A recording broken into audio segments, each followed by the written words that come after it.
I'm Kish, I'm an audit partner at Blick Rothenberg and I work in our mid-market team, and I'm here for the latest episode of our Success Stories series. I'm here in Abingdon with John and Helen from Miele. John, Helen, thanks for having us. Would you like to maybe just introduce yourselves and a little bit about your role? Thanks. Helen, after you. Okay, so I'm Helen Pyman, I'm the marketing director, and I've been here for about 4 years at Miele in GB. My background before that has been marketing in various other consumer companies, so it's actually great to be here working on the products that we have, which are so meaningful to people in their lives. Excellent. Yeah, thanks Helen. Kish, I'm John Pickering, I'm the Managing Director for GB, for Ireland and for South Africa. Been here just over 6 years. Prior to that, most of my career was in the food industry, similar to Helen, actually, around the world here. Great, thank you. So obviously Miele is a well-known global brand. How would you describe it to someone who perhaps doesn't know everything about the company? Wow, where to start? I think I would describe Miele as a brand that represents quality, a brand that represents durability, and a brand that represents sustainability with ultimate convenience. It's a brand that represents products and services that are made without compromise. And underpinning that is our approach to business that we call Immer Besser, which is about forever better, so continual improvement. And I'm sure we'll touch on that in the next few minutes in terms of how we run the business. Anything you'd add, Helen? I actually think we've just started a new advertising campaign which has come out of our insights of how people think about Miele. And what we've realised is actually when you own one, there's something about it that is difficult to explain. And we've sort of come up with the idea of it's sort of like a sensible luxury. So we are premium, so therefore we do cost more.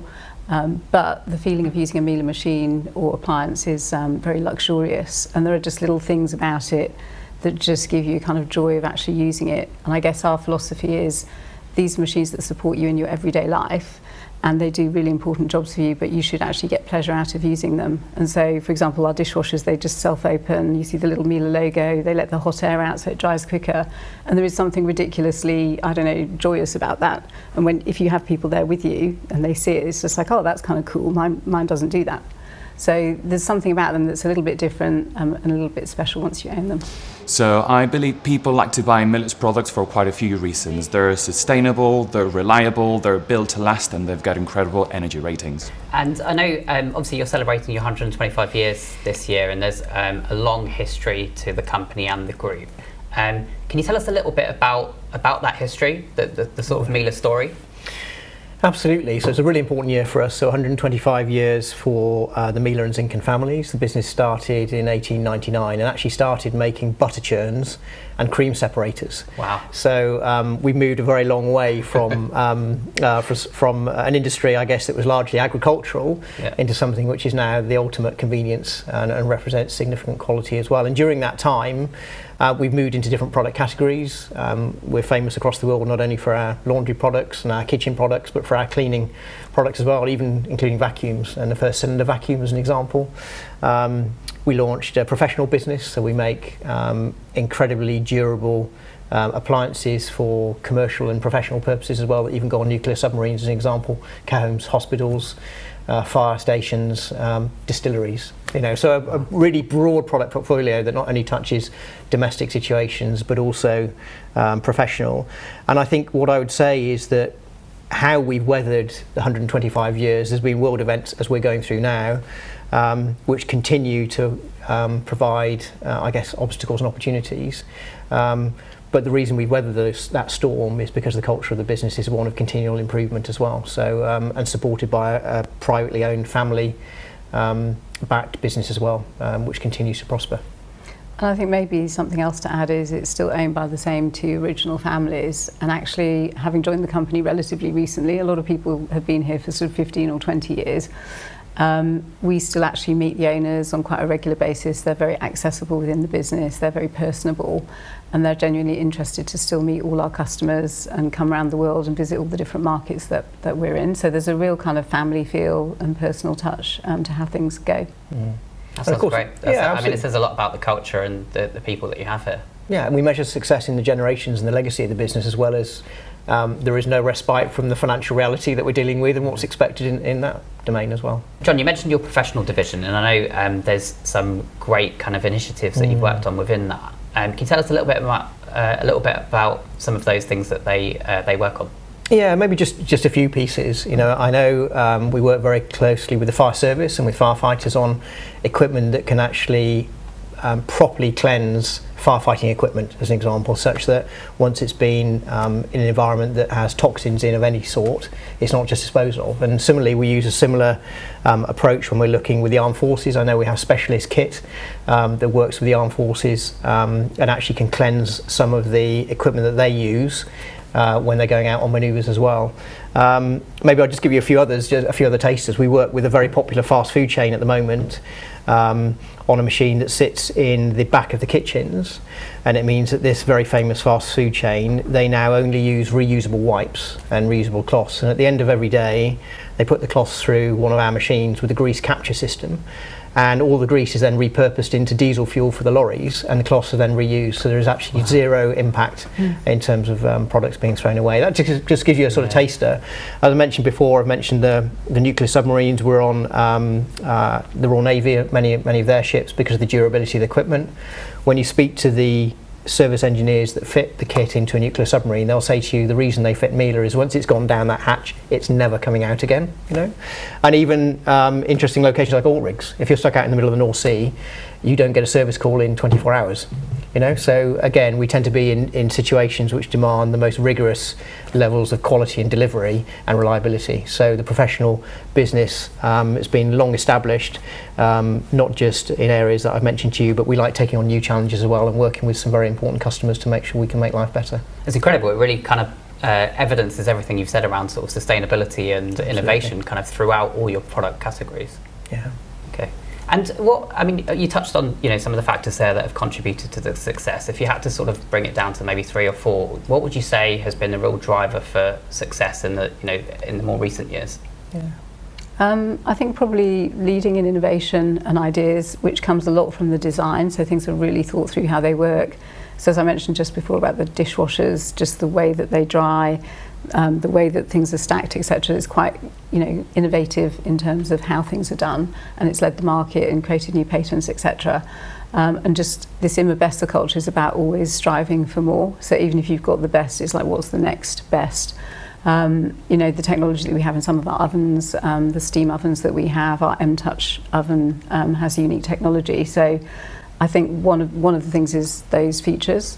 I would say probably secondly the relationships that we build with our customers. So we work very much in partnership on long-term relationships and have long-standing partnerships with our partners. Mm-hmm. And just a few more. I think you asked for 3 or 4, but I'll give you 3 more, Kish. We're a diverse business, and obviously that helps when you meet speed bumps. We've got very, very clear strategic focus. We're sat here talking to you today in one of our experience centres. Our direct-to-consumer business and our experience centres are one of our strategic priorities for us, and gives us an opportunity to have that direct consumer feedback as well. And above all else, our people, because if we recruit the quality people we need to deliver what's expected of us as well, the business is sure to endure. I like working for Miele for quite a few reasons. The first one, as a chef, I haven't found any other manufacturer that will give me the same cooking results as the ones that I get when I cook in here. So, for me, it's almost like having my own playground of having to try and test all these different ovens. On top of that, it's a family business, and definitely you can see that with everyone that you work with in the business. And I know as a company, you've kind of invested a lot in making that happen through your experience centres as an example. What is the sort of plan on that? Yeah, the experience centres are a really important part of our opportunity to connect with our consumers. They're called experience centres for a reason. They're not showrooms, but actually they are deliberately chosen locations where we believe we can support an ecosystem. And I use that word really in its broadest context, because it's not just about the consumers that may live there or be prepared to travel there, by the way, and we even look at travel times and, as you'd expect, demographic and target markets, but we look at our trade partners and we look at our service partners as well, because we know that once we bring a consumer into our brand, they're likely to stay for a very long time. Actually, the instantaneous purchase is important to us, but actually the ongoing relationship, and in particularly with the service we then provide as well, the referrals they then give us, and the more considered purchases. Now, kitchen can take up to 6 months, as an example, and a lot of consideration we know from our own insights, and can be 2 or 3 different types of contact or referral points. So actually to have somewhere where we can demonstrate not just the brand in action, but actually we can show the full range is something that's there for the use, not just, as I say, not just for our customers, but for our trade partners as well. It gives us an opportunity to connect the brand in a very real way to demonstrate the difference to our consumers. So we're located next to Wigmore Street, and this is the perfect place to bring all our appliances to life. So customers can come in here, test our induction hobs, washing machines, and they can be guided through by our team of sales consultants. On top of that, we will host plenty of cooking demonstrations. So we will bring to life all the different features and functions from our ovens, steam ovens, warming drawers, etc. through weekly courses. So what are your future plans for experience centres? So over the last 4 years, we've opened, I think 4 or 5 experience centres. So we've got 7 in total now. And it's been a really great learning experience of, one, bringing Miele to life and making it much more engaging. So we're doing local outreach to bring people into those areas.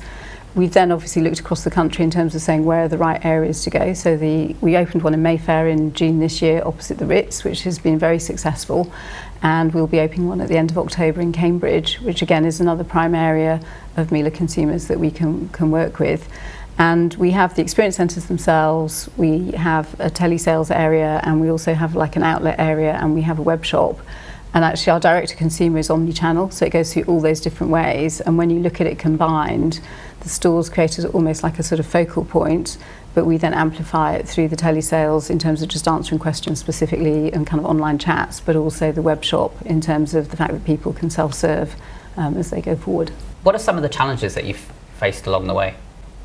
Oh goodness, I can talk about today, or I can talk about the last 6 years, or as a business. I mean, let's talk about the economic challenges that we're in now. We've gone through Brexit, we've gone through economic crisis, we've gone through COVID, and all of those play out in the markets in which we're operating, and we're not isolated from those to any degree. Having the most premium, most trusted, most desired brands in the category in which we operate gives us something that needs protecting, and it gives us a brand that we need to make sure is still relevant. So I think being very, very clear on our aims, the non-compromising approach to the quality of the product, as I said before, the strategic priority, and an agile culture with the people that goes with it has helped us navigate in a diverse business some of those, and it's not always easy. There are no safe spaces when times are tough, but how we adapted as an example during the COVID times, we're not unique in that. Many businesses that will watch this were in exactly the same situation. We went from having a business that we woke up one day and we couldn't even deliver product, to having one of the most successful years in our company history, and actually that was down to how the business was run, how our employees reacted as well, and how agile we were. And I think probably just staying on top of consumer insights and trends of how people see things. So I think historically people might have just had one vacuum cleaner in their house. Actually we now do cylinders, we do hand sticks, we do robot cleaners. So actually sort of realising, and particularly through COVID, people would buy 2 or 3 for different jobs, so it started to segment down the market. So that kind of is an opportunity and a challenge. Opportunity obviously for more sales and getting more products into people's homes. A challenge though, because it forces us to think differently. You know, if we've had quite fixed views about how things work, changing that is part of opening the door to success. Kind of touching on sustainability. So I know obviously in terms of quality and longevity of appliances, that's, you know, it's been a focus from day one for the company. What else are you sort of thinking in terms of sustainability, and what are some of the initiatives that you're working on? Yeah, so perhaps I'll start with the highest level of how we look at sustainability, and we made a commitment to be the most sustainable appliance manufacturer. So that's not like a number 2, number 3. When you come out as a family-owned business with our legacy and heritage, with a statement that you want to be the most, that sets the standard for everybody. And as you say, we wrote Immer Besser on our first milk churn, our butter churn, and it's been a part of the legacy for how we've done business for the last 125 years. But actually we made 3 pledges in addition to that support the strategy. One is about zero waste to landfill, and carbon neutrality is linked into that as well. The second is about the circularity of our products, so trying to reuse. And the third is scope 3 emissions. So let me just touch in on that last one just for a moment. We know that over 80% of the emissions impact we have as a business happens once we have the products in the hands of our consumer. And that means that when you declare to be the most sustainable appliance manufacturer, you cannot just be focused on scope 1 or scope 2. you've got to be interested in the entire chain. And that means that a lot of our efforts are not just in the manufacturing process and creating the most incredible product for domestic or professional use, but actually to working with our consumers on consumer education.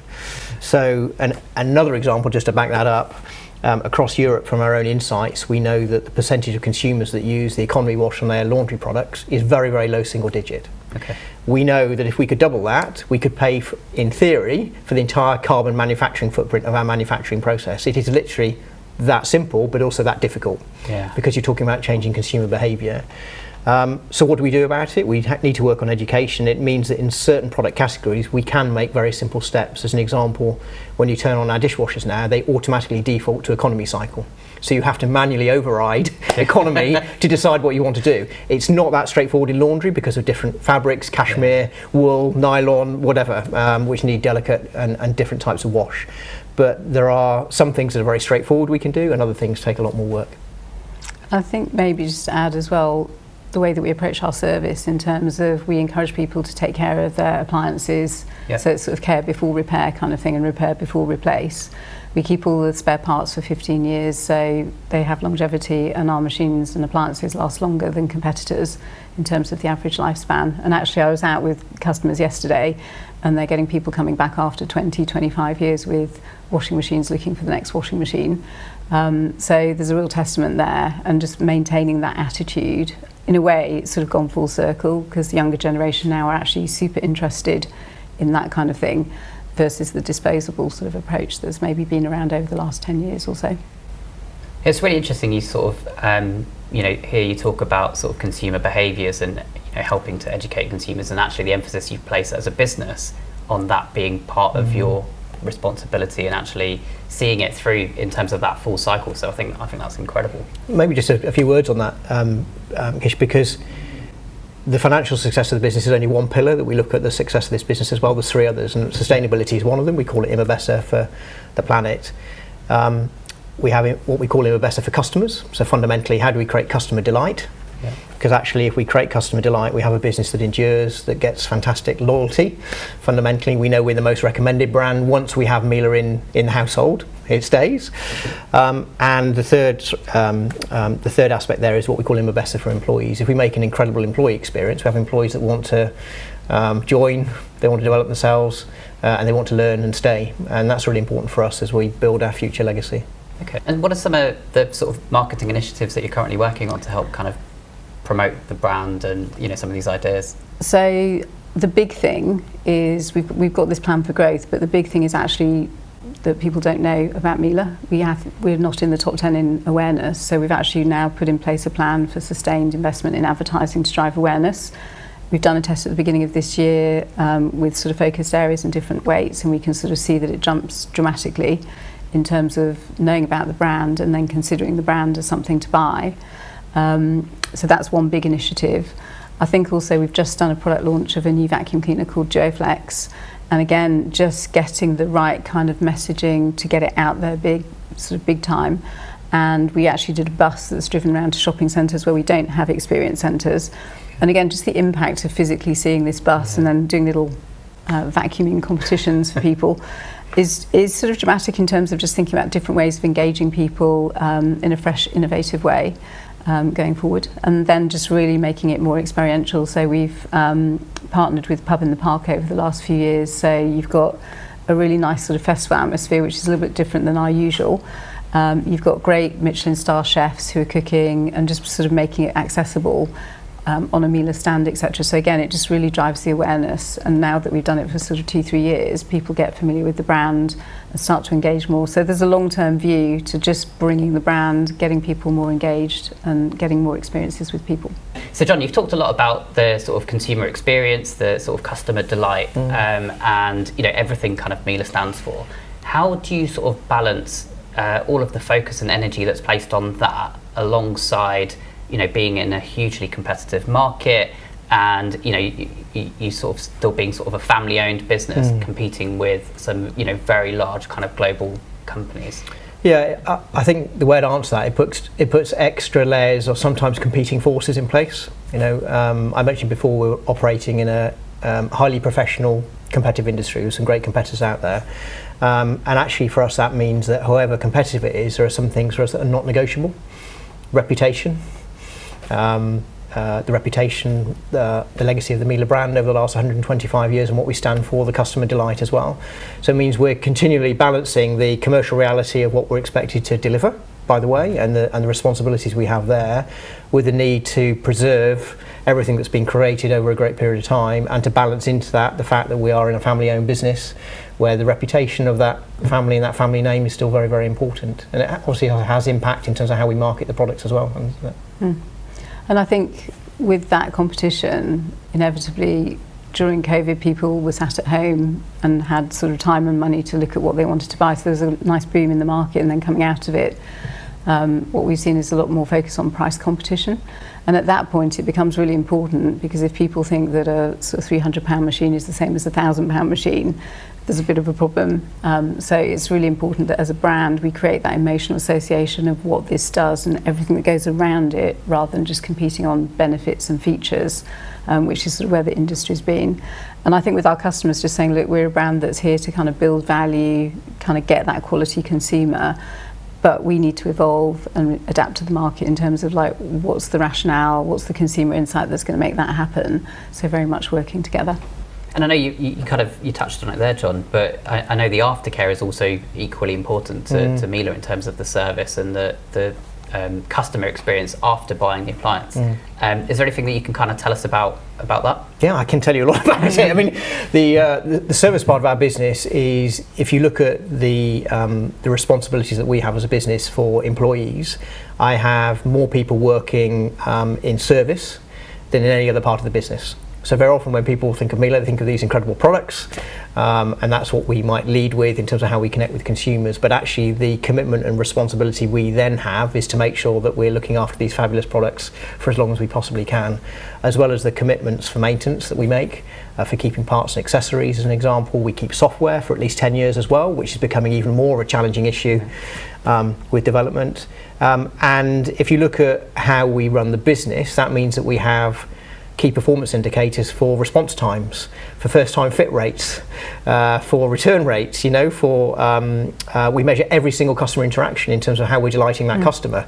And that doesn't always give you things that make you smile, but it means that we have to very, very quickly adapt and put new processes in place or change how we do business to make sure that we're always learning.